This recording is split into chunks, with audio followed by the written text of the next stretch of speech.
Information technology రంగంలో అద్భుతమైన ప్రగతిని సాధించడం జరిగింది. 10 ఏళ్లలో ఆ రోజు కేసీఆర్ గారి నాయకత్వంలో హైదరాబాద్ మాత్రమే పరిమితమైన ఐటీని మరి ద్వితీయ శ్రేణి తృతీయ శ్రేణి పట్టణాలకు Tier 1, Tier 2, Tier 3 పట్టణాలకు కూడా విస్తరించాలనే సంకల్పంతో ఆదిలాబాద్ లాంటి పట్టణంలో కూడా ఐటీ రంగానికి ఇక్కడ ఇవాళ మీరు చూస్తున్న ఈ 5 ఎకరాల సువిశాల ప్రాంతంలోని ఐటీ హబ్ ఏదైతే ఉందో ఇది ఆనాడు కేసీఆర్ గారి నాయకత్వంలో ఏర్పాటు చేయడం జరిగింది.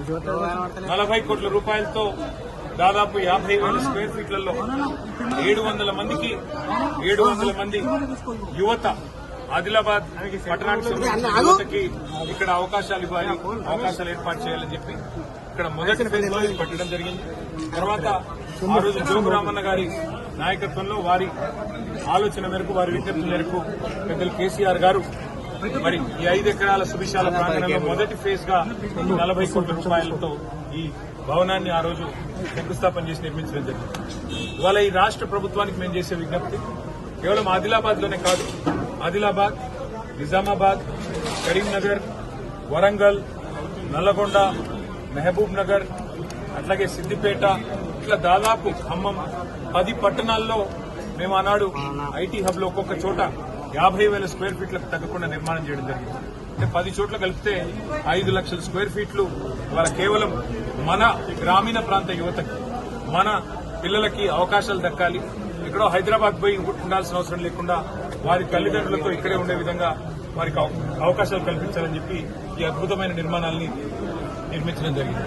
కానీ దురదృష్టం నేను వింటున్న వార్తలైతే నిజామాబాద్ లో ఇవాళ కూడా పూర్తి స్థాయిలో వినియోగంలోకి ఐటీ టవర్ ఈ ప్రభుత్వం తీసుకుని రాలేకపోయింది. ప్రారంభించిన నాడు 15-20 కంపెనీలతో ఎంఓయూలు చేసుకున్నాం. కానీ వీళ్ళకి ఇష్టం లేకనో లేదా వీళ్ళకు ఏ కారణం చేతో కానీ పట్టించుకోవడం లేదు. నల్లగొండలో కూడా అక్కడ బ్రహ్మాండమైన ఐటీ టవర్ కడితే ఇవాళ అక్కడ కూడా ఐటీ పరిశ్రమలు ఎన్నో మేము ఒప్పందాలు కుదుర్చుకుంటే వాటిని కూడా ఈ ప్రభుత్వం సమర్థవంతంగా వాటిని నిర్వహించట్లేదు. వాటిని కూడా అక్కడ స్థానిక పిల్లలకు ఉపాధి అవకాశాలు కల్పించే దిశగా మరి బిల్డింగ్ పూర్తయింది, నిర్మాణం కూడా పూర్తయి సిద్దంగా ఉంది ఇనాగరేషన్ కి. ప్రభుత్వానికి విజ్ఞప్తి చేస్తా ఉన్నా ఈ కేంద్రం దీనిలో పరిశోధనలు జరగాలి, టీ హబ్ లాంటి సంస్థలు కూడా ఇక్కడ పెట్టాలి, టాస్క్ సెంటర్ పెట్టాలి, పిల్లలకు స్కిల్లింగ్ కూడా ఇక్కడ ఇవ్వాలి. దాంతోపాటు ఆదిలాబాద్ యువతకే అవకాశాలు ఇచ్చే విధంగా, ఈ జిల్లా యువతకే అవకాశాలు ఇచ్చే విధంగా, ఈ జిల్లాలో గిరిజన బిడ్డలు ఎక్కువ, వారికి మరి ఇతరులకి అవకాశాలు ఇచ్చే విధంగా మరి పూర్తి స్థాయి బాధ్యత ప్రభుత్వం తీసుకోవాలి. గతంలో నాకు గుర్తుంది ఇక్కడ ఎన్టీటీ అనే కంపెనీ, బీడీటీ అనే కంపెనీ రెండింటినీ కూడా ఇక్కడ తీసుకొచ్చాం. వాటితో దాదాపు ఈ రోజు కూడా అక్కడ 500 మంది పిల్లలు పనిచేస్తా ఉన్నారు. 500 కాదు, మరి ఇక్కడ ఆదిలాబాద్ లో 5,000 మందికి ఉద్యోగాలు ఇచ్చే అవకాశం ఉంది ప్రభుత్వం గారికి గట్టిగా అనుకుంటే. ఆ దిశగా ప్రభుత్వం ప్రయత్నం చేయాలని చెప్పి మేము డిమాండ్ చేస్తూ చాలా సంతోషంగా ఉంది.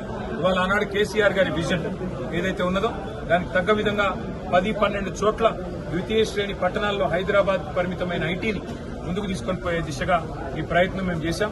అది సఫలమై ఆదిలాబాద్ లో కూడా ఐటీ హబ్ వచ్చినందుకు సంతోషంగా ఉంది.